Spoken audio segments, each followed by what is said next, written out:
Hey petit waster, comment tu vas? Tu t'es déjà retrouvé blessé? T'es au fond du trou, ton big booty s'aplatit, tes pecs ressemblent à de vieux gants de toilette humides? Mais putain non, c'est pas la fin de ta vie, t'es juste blessé. Alors on en parle dans la vidéo.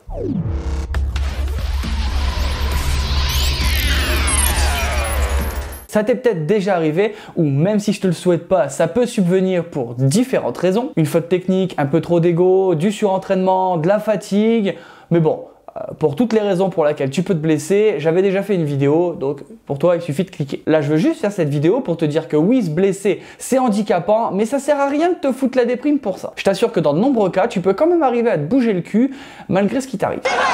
Bon par contre je te vois venir, toi Jean-Michel l'extrême, on est d'accord que si tu viens de te faire opérer d'une hernie discale, tu vas pas te faire un Murph une semaine après. Alors fais pas l'abuseur, je suis au courant, pas la peine de me le dire en commentaire. Dans le crossfit, on est d'accord qu'on se fait pas mal de petits bobos bien bidons, du genre les steaks sur les mains, je pense que ça t'es au courant si t'as regardé mes réseaux ces derniers jours, ou alors une vertèbre qui se bloque suite à un mouvement non contrôlé, ou t'as mis trop de charge, etc. Ça c'est pas spécialement grave, dans la mesure où généralement un passage chez l'ostéo ou du repos va faire tout rentrer dans l'ordre. Mais quand tu te défonces vraiment, une fracture, une déchirure ou même une tendinite chronique parce que tu as eu la flemme de la réparer avant qu'elle s'aggrave, vilain!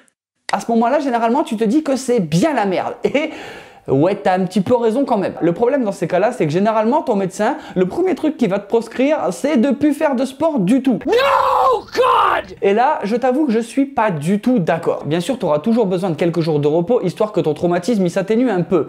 Maintenant, c'est pas non plus le but de rester dans ton canapé pendant toute ta convalescence. Faut pas que tu oublies un truc, si tu stimules pas tes muscles, forcément ils vont réduire de taille. Et ton corps normalement il est habitué à cette masse musculaire. Alors si tu lui en enlèves, il va peut-être avoir des réactions que t'as pas prévues. Et par exemple pour mon cas, je suis déjà déséquilibré au niveau musculaire dans le dos. Alors si j'arrête et que ça fait fondre, je t'avoue que j'ai généralement très mal au dos, alors que à la base c'était pas sur ça que je m'étais blessé. Oh mon Dieu.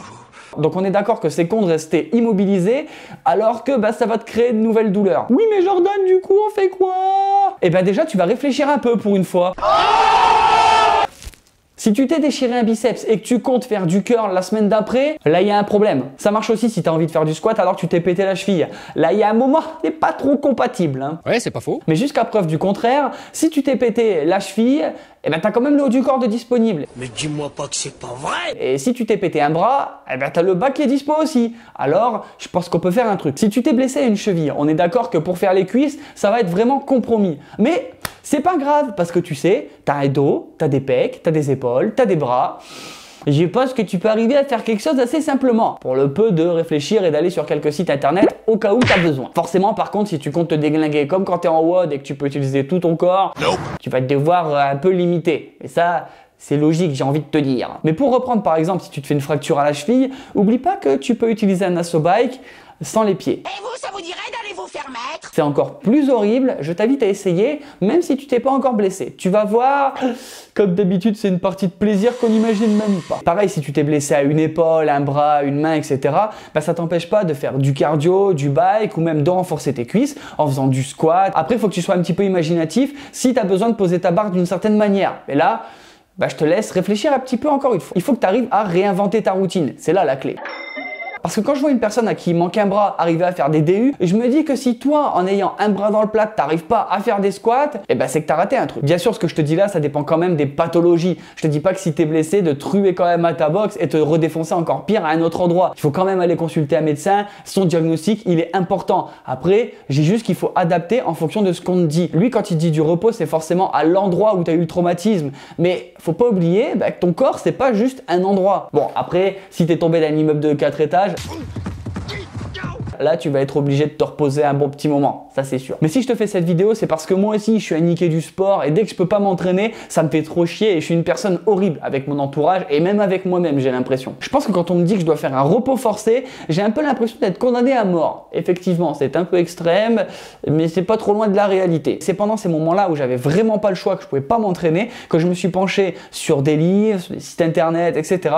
pour m'instruire et pour en apprendre plus, par exemple sur les exercices, sur la nutrition, sur la souplesse, etc. L'avantage c'est que ça te motive de ouf et quand tu peux reprendre, là tu vas à fond. Bon, faut pas non plus y aller trop à fond parce que sinon tu vas te blesser derrière. là vraiment par contre la déprime sera pas loin. Je te parle souvent du mental parce que c'est important et oublie pas que si tu es en mode déprime, ta convalescence elle va être de plus en plus longue parce que tu auras la foi de rien et tu n'auras pas la motivation et mine de rien, je t'avoue que je pense que le corps il ressent ça aussi. Donc si t'as pas envie de te bouger, lui non plus et ça c'est dommage. Oublie pas quand même de mettre tout ça en perspective. Qu'est-ce que c'est quelques jours, quelques semaines ou même quelques mois comparé à une vie d'entraînement? Tu peux bien te reposer un peu, arriver à développer d'autres facettes plutôt que t'acharner ou alors te reblesser derrière, aggraver le truc juste parce que t'as pas voulu te mettre un petit peu au repos. Après tu fais ce que tu veux, moi je te donne juste mes conseils, hein. Mais bon, à toi de faire le bon choix. Bon, et sinon toi, est-ce que tu t'es déjà blessé? Est-ce que tu as déjà été au repos forcé? Tu peux le dire en commentaire si tu l'as bien vécu ou pas. En attendant, la vidéo, elle est terminée. Si t'es pas adaleux, laisse un pouce bleu, abonne-toi. Si tu veux rejoindre la team et voir un petit peu plus de l'envers du décor, n'hésite pas à me rejoindre sur Instagram et Facebook. Les liens, ils sont en description, mais ça, je pense que tu t'en doutes. Et nous, on se retrouve chaque mardi et vendredi pour une prochaine vidéo. Ciao, ciao!